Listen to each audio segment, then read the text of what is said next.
અમારે તો પાણી દેવું હોય તો ભરતા કે વાત આપણે બધા અમારે કોના નથી જોતું પાણી અમારે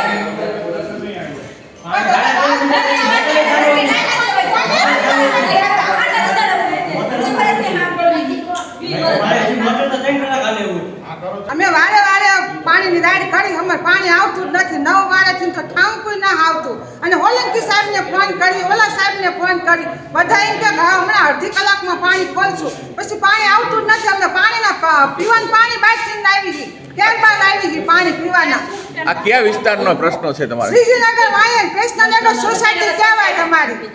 કૃષ્ણનગર સોસાયટી કહેવાય અને રેલવે સ્ટેશન પાસે અને બીજો પ્રશ્ન 300 રૂપિયામાં ટાંકો લખાવી એટલે ઈ આપણે રિપોર્ટ કરવાનો એટલે 300 રૂપિયાની અરજી આપણી અઠવાડિયું પડી રહી ના આવે 400 રૂપિયા દો એટલે તાત્કાલિક ટાંકો આવે એનો મતલબ શું? તમે ઈ કેમ તાત્કાલિક આવે? અરજી કરાયેલો ટાંકો કેમ ન આવે? પાણી ન હોય આ બધું કામ મૂકીને આયા અને વારે વારે આ તકલીફ રે વારંવાર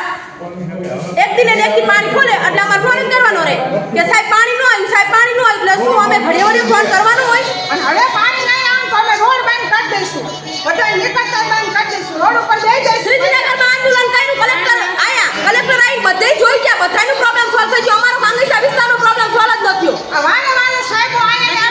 અમે મફતિયામાં રહેવી અમે બી લાઈટ બિલ નથી ભરતા અમે બધું ભરવી કેમ કાયદેસર ઉતરાવી તો અમને કેમ મફતિયા વિસ્તાર છોડ્યા અમારા હારે વ્યવહાર કરે લાઈનમાં લીકેજ થઈ છે ફલાણું છે નોકરું છે તો એને